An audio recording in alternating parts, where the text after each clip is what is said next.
Hey, good morning, everyone. Welcome back to Wellbeing Wednesday, episode number 17. Wow. Hi, guys. Thank you once again for.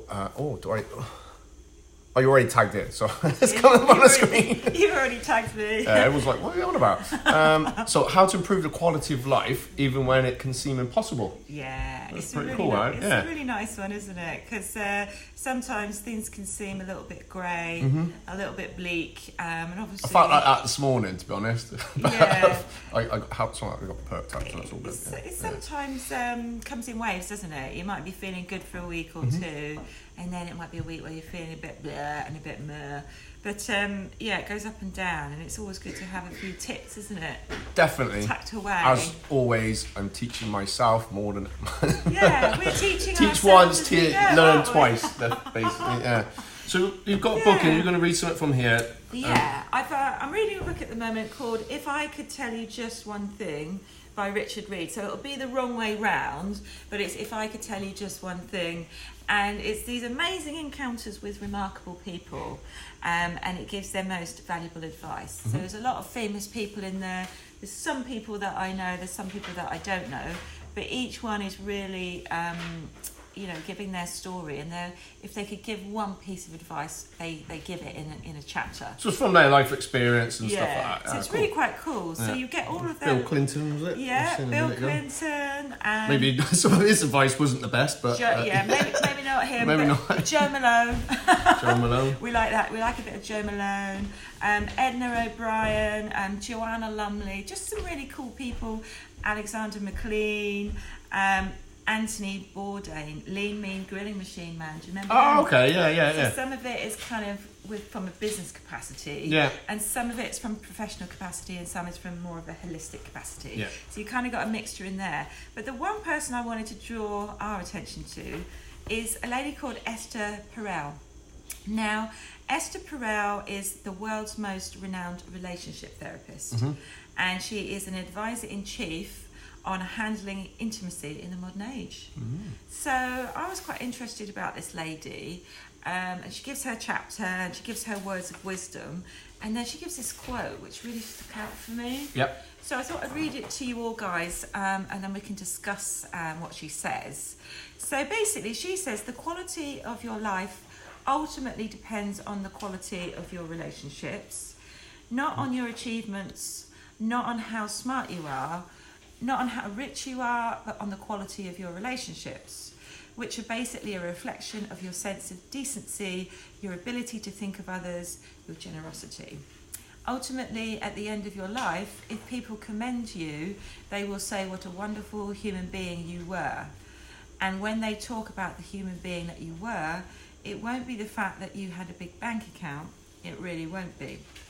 It will be about how you treated the people around you and how you made them feel. And I really like that quote. Do you know what? It's made me think of my uncle. Yeah. See how we go with this one. So is he watching? No, he passed away in 2003. Oh, so he was 52. Yeah. And I wouldn't say he was very intelligent. He was going to become a priest at one point, change his mind, and he was going to settle down and get married, but that never happened.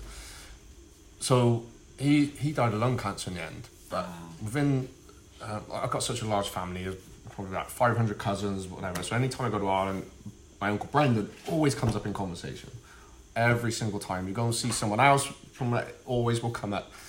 And on his funeral, it really was a celebration of life. And people would come over from, I think America, obviously Ireland, London to come out. So, and it was literally almost a battle to who was going to carry the coffin. Yeah. I had to kind of they wanted to carry it all the way up the road which is from the church where we had the service up to the crematorium. It was like, that's going to take ages because you didn't realise how far it is away. Yeah. So this was someone that had money, but I would say his generosity, his kindness, his affection, his love for family, everything else, that was his legacy. He left that. Yeah, he left it as some, and even with, he'd be spoken about with, cousins' children, whatever. And one of my aunties, she she had, many children, but she's seen him as one Something of to hers. aspire to. Well, yeah. one as her own. It Yeah. was, from all the children that she had, it was, that was like the 16th or whatever child it was. So he left that sort of legacy. Yeah, he's left that legacy, and I've heard stories where he would go over, get off the bus, and in Ireland, and see someone in the field, drop his suitcases, run over, start helping, and all sorts of things like that. So it was someone I was very, the closest I'm quite had. So I think this is so true, and because it's talking about relationships, but as always, it covers relationships and friendships and partners, the ones you have with your parents or your children, your aunties, your uncles, and some even with family. Sometimes you may not always be that close to family. Yeah, sure. So you can't choose your family. You can't choose that, yeah. no. But you can. So sometimes family can become, at some point in life, generally it will become someone who you weren't born into, because we have a partner, whatever. So that's sort of, I mean, in my humble opinion, that to me is a legacy to inspire everyone, and I would aspire to be like that and leave that sort of legacy behind, and that is my opinion. But we were discussing off air, weren't we, the definition of success as well, weren't we? Yeah. And I know what your opinion is as well. But it's interesting, isn't it? Because success means different things to different people, doesn't it? I think at the end of the day, success is your success. Yeah. So, how I would feel successful is going to be different. Even how you're going to feel it, how Shaw's going to feel it, Donna, any of the team. Yeah, it really intrigues me. Yeah. Because I am dead set on the fact that, well, actually, if I think back, maybe about 10 years ago, my definition of success was different. Same, right? Completely honest, I was probably more kind of working towards how much money I could earn a year, what sort of house I could buy, could I afford a nice holiday? Yeah. And this was probably about 10, 15 years ago, and it was funny because over the next course of the 10, 15 years that followed, I completely changed. Yeah. And sort of evolved. And so now my definition of success is completely different. Yeah, I think we all go through that. And we do go through that, don't we? And I think it's just as you're evolving. So now I'm happy if I've got enough food on the table. Yeah. I can provide for a roof over my head and my family, my dependents. And, I've got my health and my friends and my family. And that's enough for me. And it's not enough for me now to chase the coin to change my lifestyle. I'm happy with. Well, as we said, like money, you can replace money, and I think you said something like you can even borrow it. You can't borrow family. You can't borrow friends. You can't borrow trust. You can't borrow all these things. You can't borrow any of that. Yeah. So that kind of should be the indicator of how important money should be, really, because money comes and goes, doesn't it? It does come and go. Don't get me wrong, we still need it. We do. We still need That's the thing. We're kind of like caught in this sort of catch-22, because even though sort of money rules our lives, so we need it, but we want to get away from it as well. So it's kind previous coach of mine, what did he say? Something like money solves the problems. Oh my gosh, that money, it does solve certain problems that not having money or something. I can't remember. You need it in this 3D physical world. We need money to survive. So logistically, we need to be able to have enough money coming into our bank account to pay for the logistics of life. And that's just the way it is, and it's all kind of a bit of a game, because it all comes in and goes, doesn't it?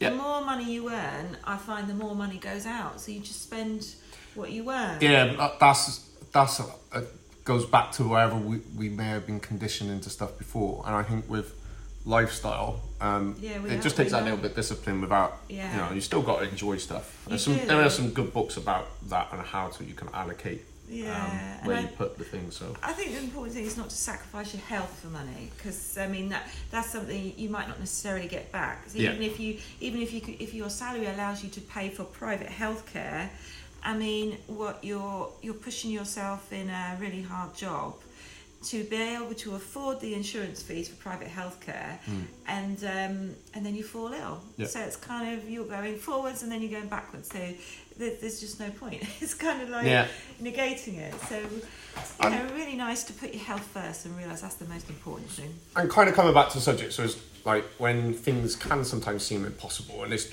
a lot of the time is is when maybe we've just got other stuff going on as well, and it's just I don't say we forget the quality of life that we have, but there's always a solution to the problem. Yeah. Might be a bit of a battle, but there's always light at the end of the tunnel. You can find a way through it. And one thing at a time. One thing at a time, one step at a time. Everything comes in one go, of course. But if I use my uncle as an example, I guess that he enjoyed the quality of his life. That's so nice. I love that story. Wasn't rich. He worked. But I feel like I want to meet him though. And obviously maybe I'm going to meet him one day. Well, everyone does, because I think everyone will share that story. So it's someone that you pass on.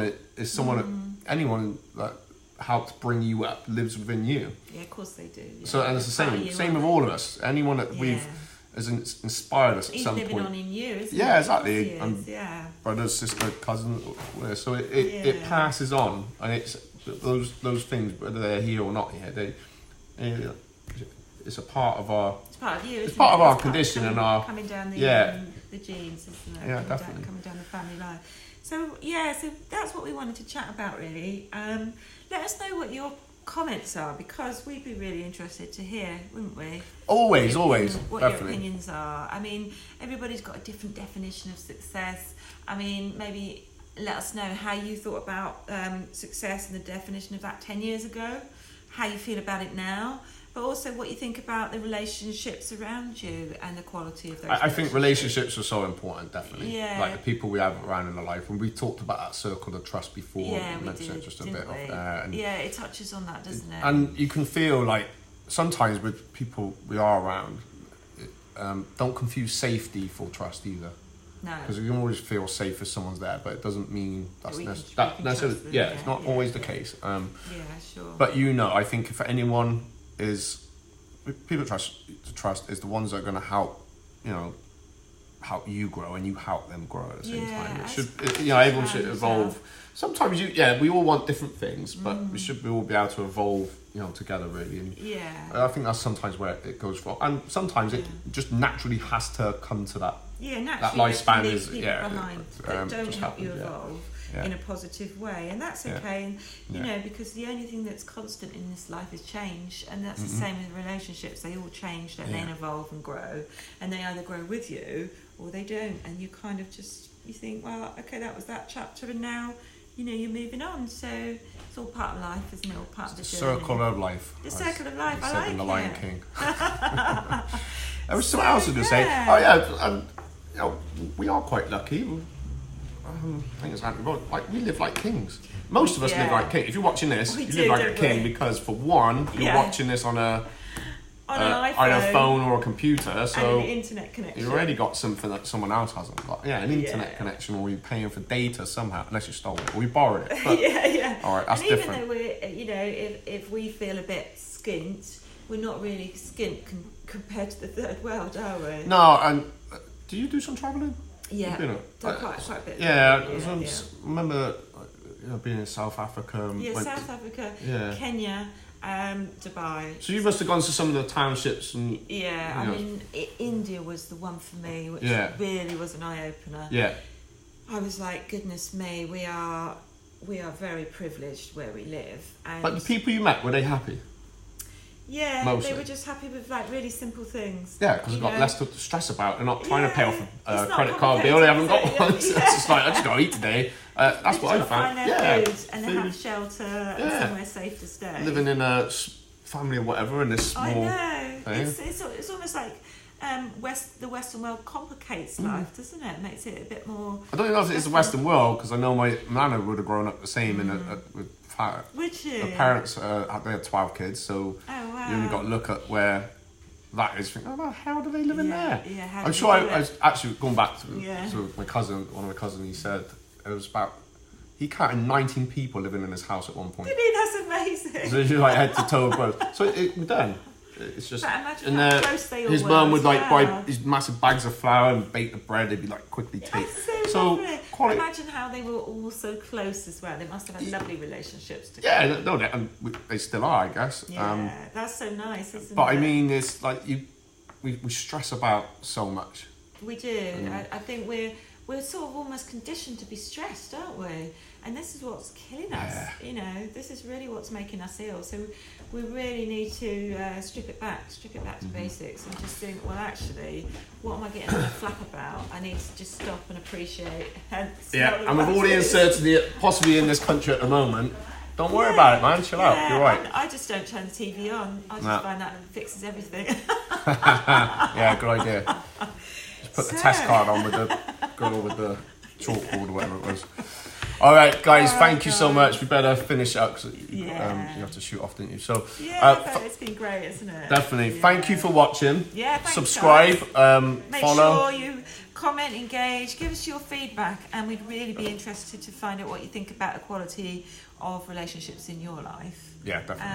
And we'll be back next week, won't we? Same bat time, same bat channel.